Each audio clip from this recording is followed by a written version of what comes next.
नमस्कार,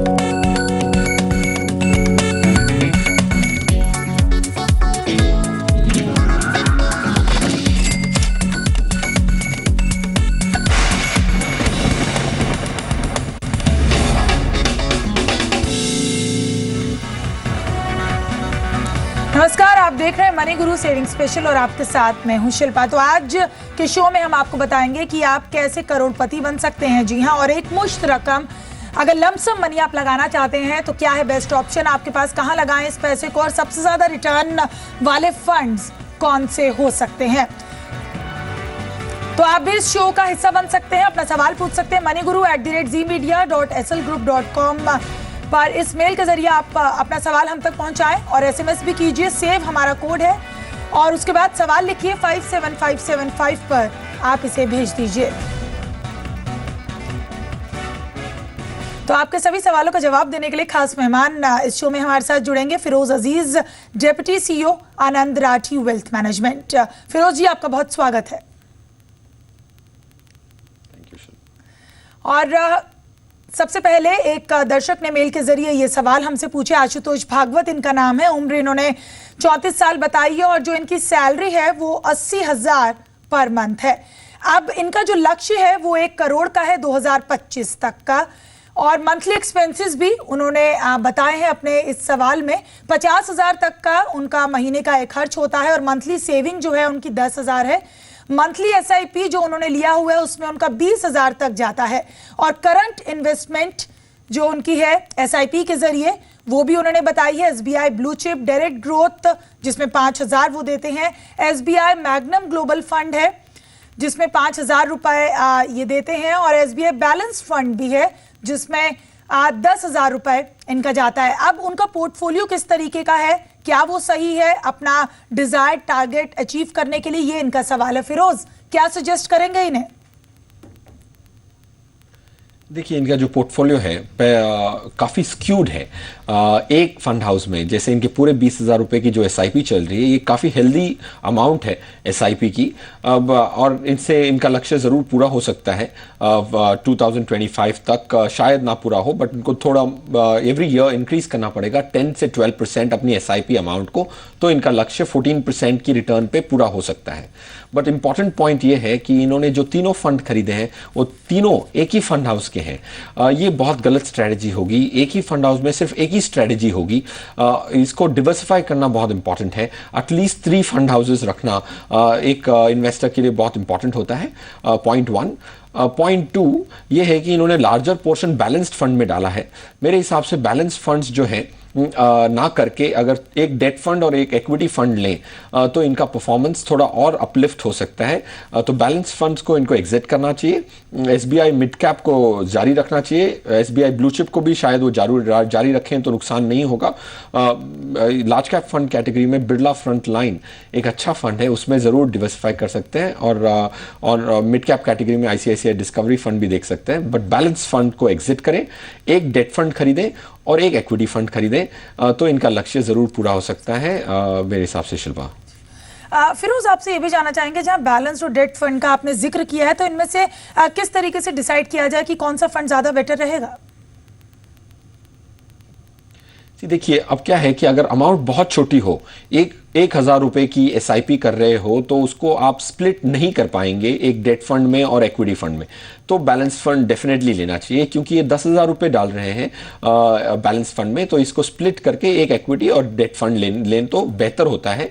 क्योंकि balance funds from a tax efficiency perspective अच्छे रहते हैं बट उनकी लॉन्ग टर्म परफॉर्मेंसेस रिस्क ज़्यादा रहता है और रिटर्न कम रहता है। तो always buy a debt fund and an equity fund combination then a balanced fund unless the amount is too small। जी, आशुतोष, आपको आपका जवाब मिल गया होगा। थोड़ा बहुत आपको अपने पोर्टफोलियो में चेंज करने की जरूरत है, जैसा कि मार्केट में चूंकि तेजी का दौर है तो डेट हिस्से की वजह से बैलेंस फंड अंडर परफॉर्म जरूर करेंगे और बाकी किन किन फंड्स में आपको निवेश करना चाहिए ये भी हमारे एक्सपर्ट ने आपको सलाह दी है। बहरहाल एक और कॉलर है हमारे साथ इस वक्त, रंजीत पनिकड़ी, और 30 साल उनकी उम्र है, 5 लाख उन्होंने अपनी सैलरी बताई है। अब उनका सवाल क्या उन्हीं से जानते हैं। जी रंजीत, क्या जानना चाहते हैं आप?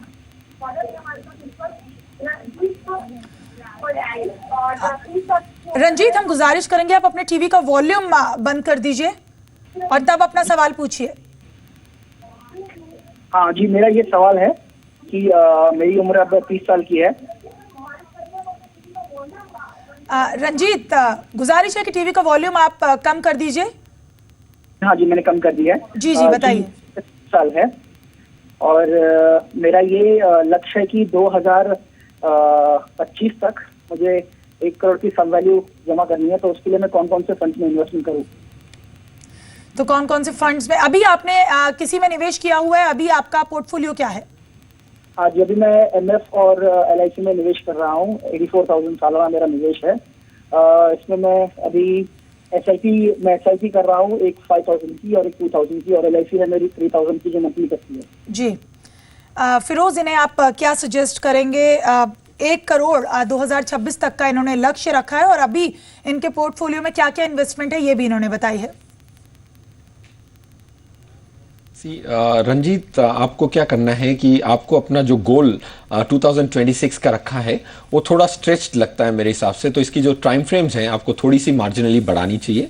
10 साल 11 साल ना रख के 15 साल तक की अगर आप टाइम फ्रेम्स बढ़ाएं तो डेफिनेटली ये लक्ष्य पूरा हो सकता है। जो आपकी करंट एसआईपी अमाउंट्स हैं, जैसे आपने कहा 5,000 और 2,000 म्यूचुअल फंड में डालते हैं और 3,000 रुपये एलआईसी में हर महीना डालते हैं, तो ये 7,000 रुपये जो है इसको आपको मंथली ईयरली एटलीस्ट इसकी जो ये है आप 7,000 रुपीज़ का इजाफा करते जाएं। जैसे आपकी आय बढ़े और आपकी डिस्पोजेबल इनकम्स बढ़े तो इसको हर साल 10% से बढ़ाते जाइए एसआईपी, और 15 साल के टाइम फ्रेम में आपका लक्ष्य जो है 1 करोड़ का जरूर पूरा हो सकता है। ये पॉजिटिव न्यूज़ है। टाइम फ्रेम्स थोड़ा बढ़ाना पड़ेगा और जो निवेश है उसको साल दर साल 10% से बढ़ाना पड़ेगा, तो आपका ये लक्ष्य जरूर पूरा हो सकता है 14% 13% की रिटर्न के द्वारा। अब रहा सवाल कौन से स्कीम्स में आपको निवेश करना चाहिए। मेरे हिसाब से मिराय इंडिया अपॉर्चुनिटीज फंड जो है एक लार्ज कैप कैटेगरी का फंड है जो बहुत अच्छा परफॉर्म करने की क्षमता रखता है अगले 3-4 साल के लिए। तो आपको 3 साल की एसआईपी करके भी जरूरत नहीं पड़ेगी, रिव्यू भी करने की जरूरत नहीं पड़ेगी। ये बहुत अच्छा वेल पॉइज्ड फंड है। मिड कैप कैटेगरी में एसबीआई मैग्नम मिड कैप एक अच्छा स्कीम रहेगा रंजीत आपके लिए।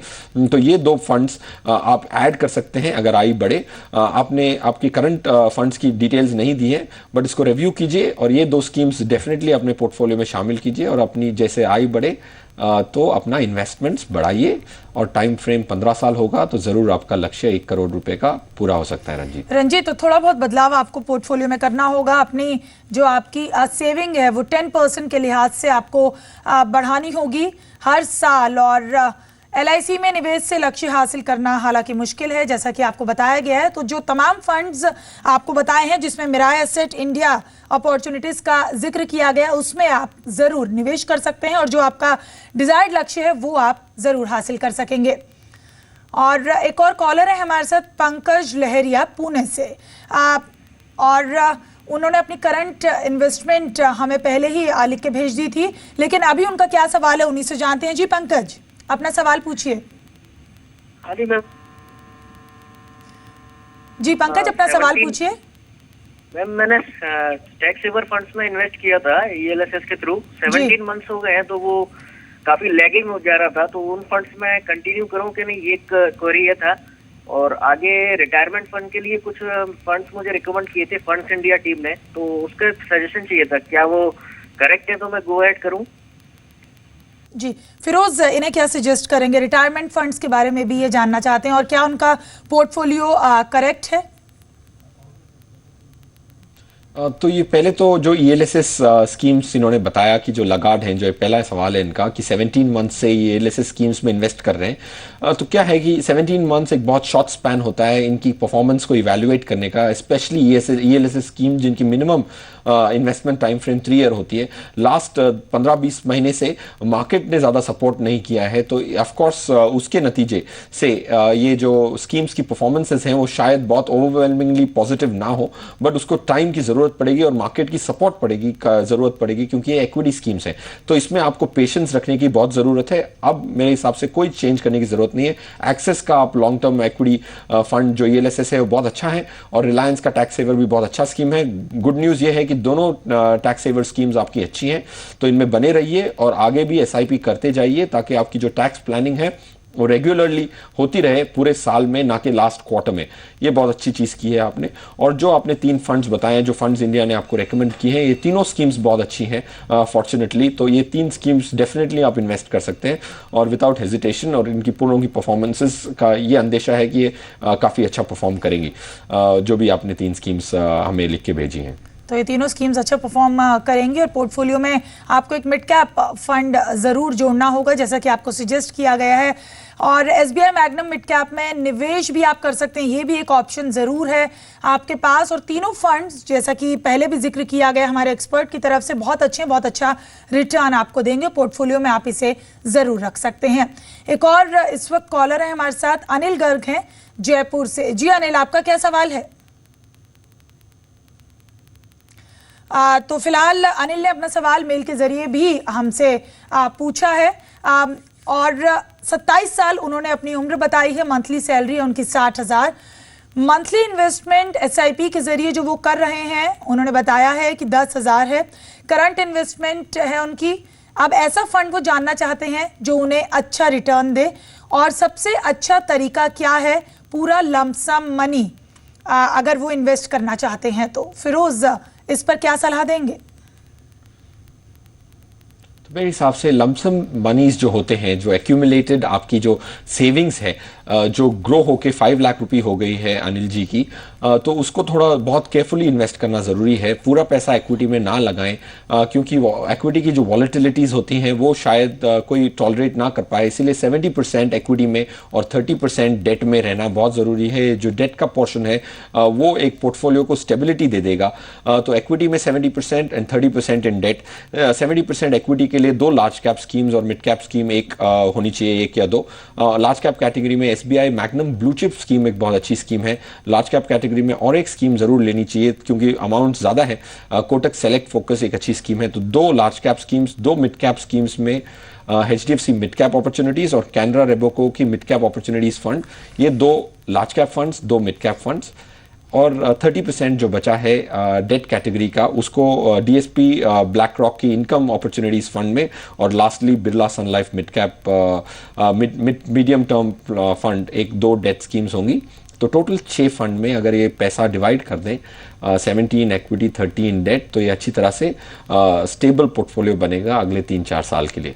जी फिरोज, यहाँ लमसम मनी की जब बात आती है तो बहुत से लोगों का एक सवाल होता है और दिमाग में उनके यही होता है कि अगर जब वो लमसम मनी इन्वेस्ट करना चाहते हैं जिससे अच्छा रिटर्न मिले, तो एक FD की ही स्कीम लोगों को समझ आती है। तो इस पर आपसे जानना चाहेंगे कि क्या सजेस्ट करेंगे उन लोगों के लिए जो 5 से 10 लाख या 15 लाख तक अपना पैसा एक साथ इन्वेस्ट करना चाहते हैं, क्या बेटर ऑप्शंस उनके पास हो सकते हैं? देखिए, अगर लमसम पैसा है और आपके पास टाइम है और आपका जो गोल है वो काफ़ी दूर है, तो इक्विटी एक मैंडेटरी एसेट क्लास हो जाता है। फिक्स डिपॉजिट्स या डेट इंस्ट्रूमेंट्स जो है इन्फ्लेशन को बीट नहीं कर पाते, और हमारी कंट्री में जो इन्फ्लेशन है वो काफ़ी रैपिडली ग्रो हो चुका है। ऑफ कोर्स जो ये CPI जो हाई फ्रीक्वेंसी डेटा है वो काफ़ी लो होता जा रहा है, बट अमूमन इन्फ्लेशन, हाई इंटरेस्ट इकोनॉमीज में इन्फ्लेशन बहुत ज़्यादा रहता है। तो इक्विटी का सहारा लेना लमसम इन्वेस्टमेंट्स के लिए बहुत ज़्यादा अहमियत रखता है और बहुत इंपॉर्टेंट है। खाली रिस्क को मिटिगेट करने के चक्कर में अगर आपकी वैल्यू, जो परचेजिंग पावर है, वो कम ना हो जाए, ये देखना एक प्रूडेंट फाइनेंशियल स्ट्रेटजी होगी। इसीलिए लमसम भले ही 5 लाख, 10 लाख, 15 लाख हो, अगर आपके पास 3 साल से 5 साल तक ये अवधि है, इन्वेस्टमेंट टाइम फ्रेम्स हैं, तो एटलीस्ट 50% इक्विटी में ज़रूर डालें, क्योंकि आज की सिचुएशन के हिसाब से equity over the next 3-4 years उसकी परफॉर्मेंसेस डेट से दुगनी होने की संभावना है। और किसी भी इन्वेस्टर को इस बूम का महरूम नहीं होना चाहिए, इस बूम से, और उसको यूटिलाइज ज़रूर करना चाहिए मेरे हिसाब से Shilpa, and capitalise on equity investments. 50% at least equity में होना चाहिए लमसम इन्वेस्टमेंट्स का। फिरोज, ये बताइए, जब हम SIP की बात करते हैं तो उसमें इन्वेस्ट करने से पहले क्या रिस्क फैक्टर के बारे में सोचना चाहिए? कितना रिस्क फैक्टर उसमें हो सकता है SIP में? ये सवाल उन लोगों के लिए है जो इन्वेस्ट तो करना चाहते हैं लेकिन SIP के बारे में शायद उन्हें इतनी ज़्यादा समझ नहीं है। करेक्ट। जो SIP की जो रिस्क है ऑफ कोर्स मार्केट रिस्क बहुत रहती है, क्योंकि अगर शॉर्ट टर्म में अगर मार्केट गिर जाए तो आपकी जो कैपिटल है उसमें भी इरोजन हो सकता है, वो कैपिटल भी घट सकती है। तो इम्पॉर्टेंट ये है कि रिस्क, जैसे शिल्पा आपने कहा, कि ये समझना फर्स्ट टाइम इन्वेस्टर के लिए बहुत इंपॉर्टेंट है, वरना वो पैनिक करके अपनी SIP स्टॉप कर देते हैं। बट ये देखा गया है, सरप्राइजिंग पार्ट ये है कि अगर किसी ने SIP की है 3 साल के लिए कोई भी टाइम फ्रेम्स में लास्ट 25 ईयर्स में, तो उनका कभी भी कैपिटल का नुकसान नहीं हुआ है। और अगर 5 इयर्स टाइम फ्रेम की SIP की हो तो वो डेट को हमेशा बीट कर देता है। जो ये रिस्क कहलाता है वो बहुत शॉर्ट टर्म अवधि में रिस्क रहता है, लॉन्ग टर्म टाइम फ्रेम्स में ये रिस्क गायब हो जाता है और ये रिस्क एकेडमिक हो जाता है। और ये रिस्क एक निवेशक के पैसे को इरोड नहीं करता, इनफैक्ट FD से तिगुनी रिटर्न देने की क्षमता रखता है अगर आप 5 साल की टाइम फ्रेम्स माने। तो ये हिस्टोरिकली बैक टेस्ट करके देखा गया है। अब हमने चेक किया है 25 साल, जैसे अब आज की डेट में private sector mutual funds 23 years की हिस्ट्री रखते हैं। अगर उसमें बैक टेस्ट किया जाए तो 5 साल की SIP टाइम फ्रेम्स में ये देखा गया है कि FD की रिटर्न को तो हमेशा बुरे से बुरे वक्त में SIP ने बीट किया है। तो चलिए एक बेटर तो जो रिस्क है वो एकेडमिक है शिल्पा। सो आई थिंक जी बताइए। करेज दिखाना चाहिए इन्वेस्टर को, और 50% ये करेज दिखाना बहुत जरूरी है, और एटलीस्ट 50% अपना SIP का भी अमाउंट मिनिमम इक्विटी में रखना जरूरी है। ये जो रिस्क है वो लॉन्ग टर्म में खत्म हो जाता है और नहीं रहता है। शॉर्ट टर्म में जरूर ये रिस्क काफी परेशान करता है इन्वेस्टर्स को, बट लॉन्ग टर्म में वैनिश हो जाता है। जी, तो लॉन्ग टर्म में ये जो रिस्क है, जो रिस्क फैक्टर हमेशा लगता है SIP में निवेश करने से पहले, लॉन्ग टर्म में वो खत्म हो जाता है। और किस तरीके से आप SIP को अपने पोर्टफोलियो का हिस्सा बना सकते हैं, ये भी हमारे एक्सपर्ट ने आपको बताया।